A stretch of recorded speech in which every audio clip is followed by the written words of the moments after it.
মৰমৰ ছাত্ৰ-ছাত্ৰীসকল, চতুৰ্থ শ্ৰেণীৰ অসমীয়া কিতাপখন সলনি হৈছে।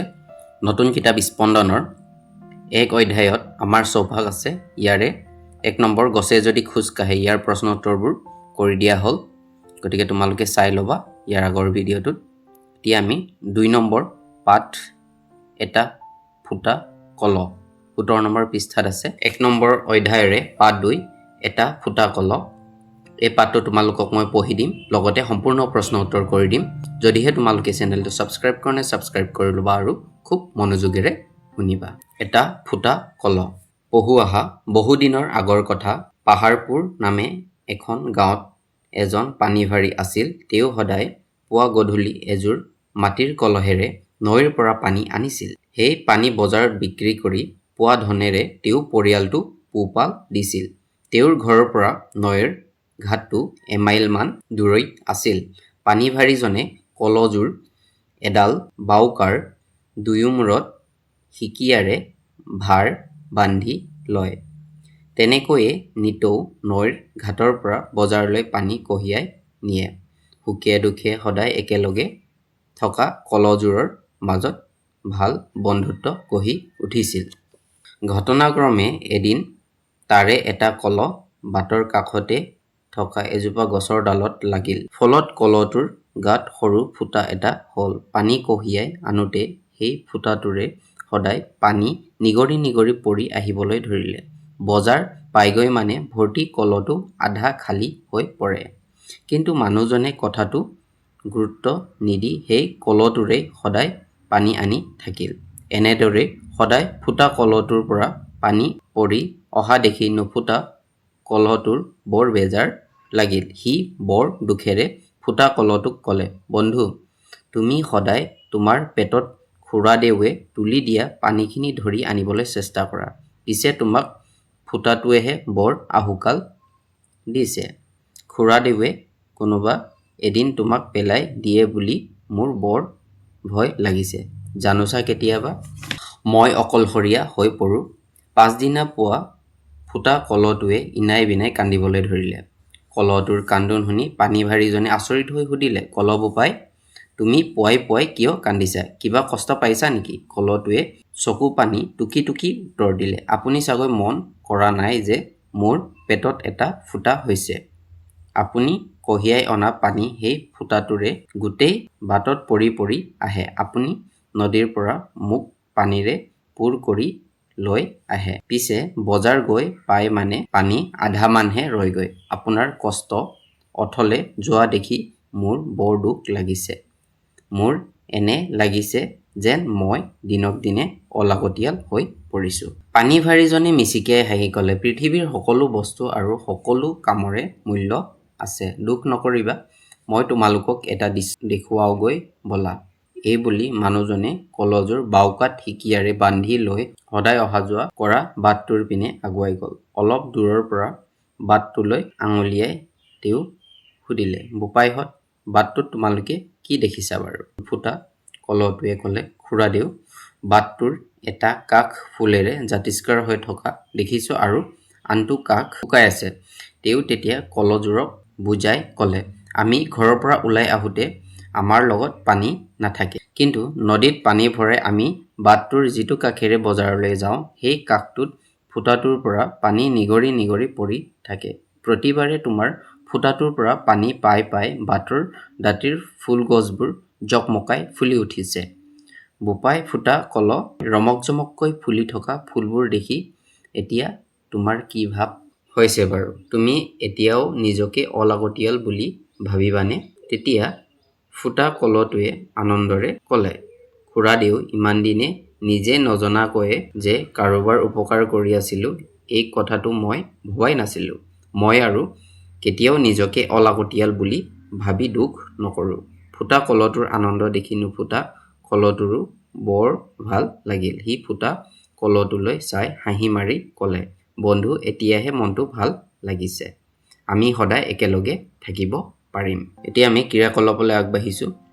1 নম্বৰ, তলত দিয়া প্ৰশ্নবোৰৰ শুদ্ধ উত্তৰটো বাছি উলিয়াই সঠিক বৃত্তটো পূৰ কৰা। পানীভাৰীজনে কান্ধত কলযোৰ ভাৰ বান্ধি লৈ বাটটোৰ কোনফালেদি অহা যোৱা কৰিছিল? ইয়াৰ উত্তৰটো হ'ব বাটটোৰ বাওঁফালে মানে এই গ নম্বৰ। এতিয়া এই গ নম্বৰটো তোমালোকে এনেকৈ গোল কৰি দিবা, পূৰ কৰি দিবা এই বৃত্তটো। বন্ধু এতিয়াহে মনটো ভাল লাগিছে। নুফুটা কলহটোৰ মনটো কেতিয়া ভাল লাগিছিল? যেতিয়া ফুটা কলহটো অলাগতিয়াল নহয় বুলি জানিব পাৰিছিল। এই খ নম্বৰটো তোমালোকে এনেকৈ বৃত্তটো পূৰ কৰি দিবা।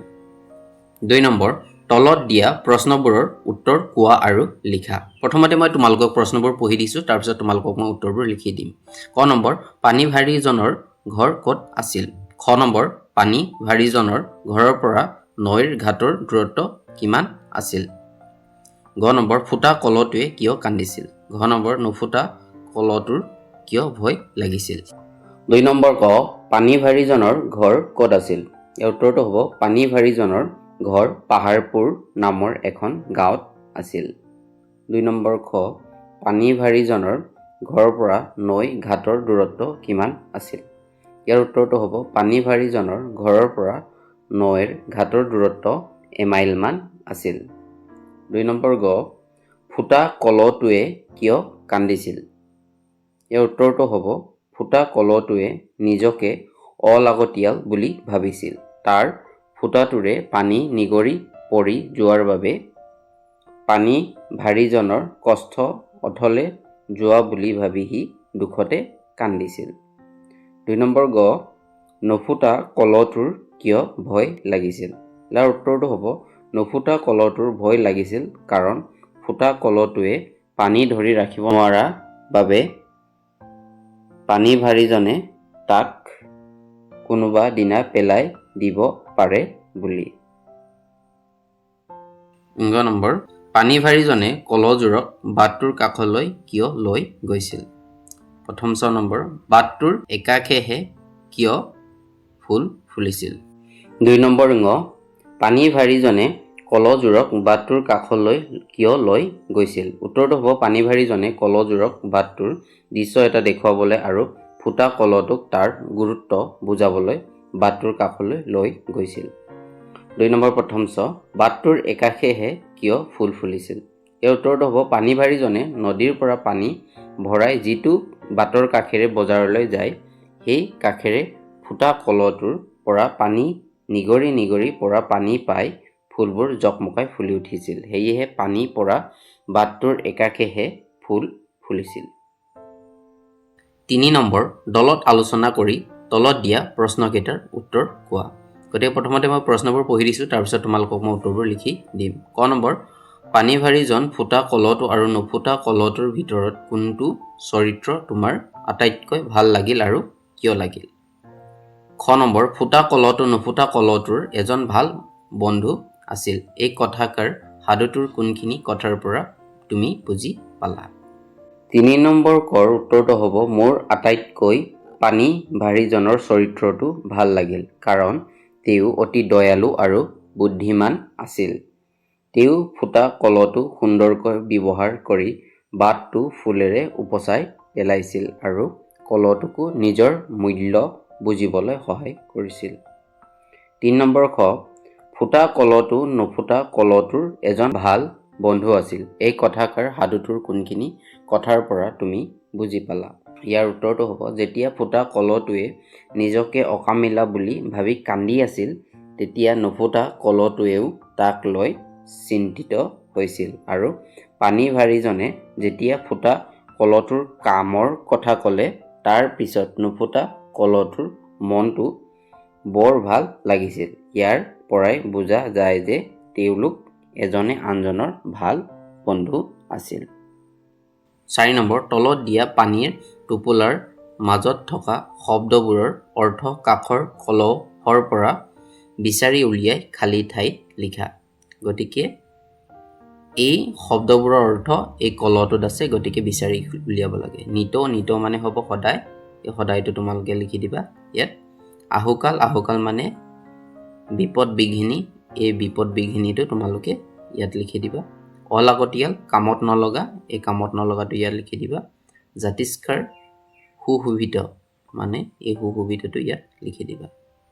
5 নম্বৰ, ক তলত দিয়া বাক্যটোৰ পদসমূহ তলৰ বাকচ কেইটাত বেলেগ বেলেগকৈ লিখা এই পদবোৰ বেলেগ বেলেগকৈ আমি লিখিব লাগিব এই বহুদিনৰটো ইয়াত লিখিবা আগৰটো ইয়াত কথা ইয়াত লিখি দিবা ঠিক তেনেদৰে এই পদবোৰ বেলেগ বেলেগকৈ আমি লিখিব লাগিব কলটোৰ গাত সৰু ফুটা এটা হল খ নম্বৰ তলত দিয়া বাক্য দুটাৰ পদসমূহ উলট পালটকৈ দিয়া হৈছে পদসমূহ সঠিক স্থানত বহুৱাই শুদ্ধ বাক্যটো খালী বাকচত লিখা এই পদবোৰ উল্টা পাল্টাকৈ দিয়া আছে তোমালোকে শুদ্ধকৈ লিখিব লাগিব ইয়াত ৰাম এজন ভাল ল'ৰা তেওঁ চতুৰ্থ শ্ৰেণীত পঢ়ে 6 নম্বৰ দলত আলোচনা কৰি কোৱা ক নম্বৰ পানী অনাৰ বাহিৰে কল আন কি কামত ব্যৱহাৰ কৰা হয় ইয়াৰ উত্তৰটো হ'ব পানী অনাৰ বাহিৰে কল চাউল দাইল বা গুড়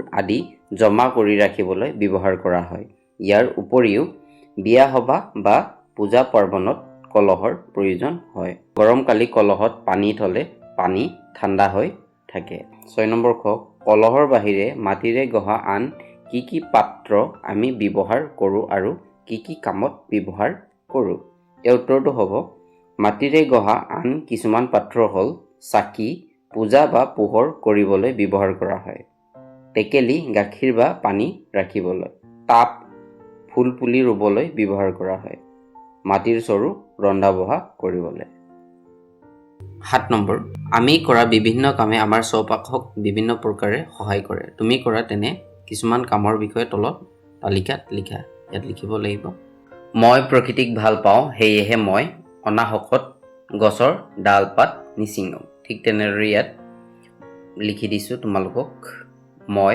ঘৰৰ বাৰীখন ভাল পাওঁ সেয়েহে মই ঘৰৰ বাৰীখন চাফ চিকুণকৈ ৰাখোঁ মই ফুলনি বাগিচাখন ভাল পাওঁ সেয়েহে মই ফুলনিত পানী দিওঁ আৰু নতুন পুলি ৰুওঁ 8 নম্বৰ তোমাৰ চৌপাশে থকা কি বস্তু তোমাৰ বেছি ভাল লাগে আৰু কিয় ভাল লাগে লিখা ইয়াৰ উত্তৰটো হ'ব মোৰ চৌপাশে থকা সেউজীয়া গছ-গছনি আৰু ৰঙীন ফুলবোৰ বেছি ভাল লাগে কাৰণ এইবোৰে পৰিৱেশটো ধুনীয়া কৰি ৰাখে আৰু আমাৰ মনত আনন্দ দিয়ে লগতে ৰাতিপুৱা চৰাইৰ মাত শুনিলে মোৰ মনটো বহুত ভাল লাগে 9 নম্বৰ তলত দিয়া ছবিখন চোৱা আৰু তাত দেখা কথাখিনি বৰ্ণনা কৰি এটা দফা লিখা গতিকে এই তলৰ ছবিখন দেখিছা তোমালোকে এই তলৰ ছবিখন চাই এটা দফা লিখিব লাগে 9 নম্বৰ তলত দিয়া ছবিখন চোৱা আৰু তাত দেখা কথাখিনি বৰ্ণনা কৰি এটা দফা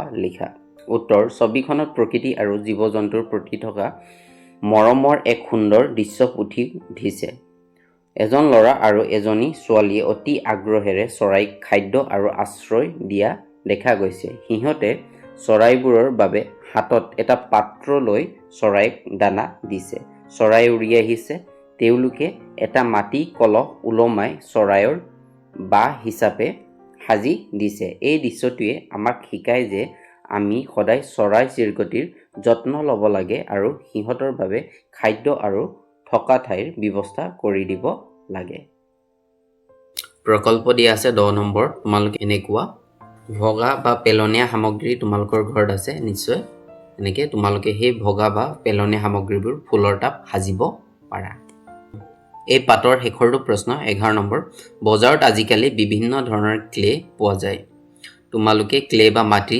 ব্যৱহাৰ কৰি নিজে ভাল পোৱা একোটাকৈ ফল সাজি শিক্ষক-শিক্ষয়িত্ৰীক দেখুৱাবা তোমালোকে মাটিৰে যিকোনো ফল সাজি তোমালোকৰ ছাৰ বাইদেউহঁতক দেখুৱাবা গতিকে আজিৰ ভিডিঅ'টো ইমানতে সমাপ্ত কৰিছোঁ এনে ধৰণৰ শিক্ষামূলক ভিডিঅ'ৰ বাবে তোমালোকে চেনেলটো ছাবস্ক্ৰাইব কৰি ৰাখিবা ধন্যবাদ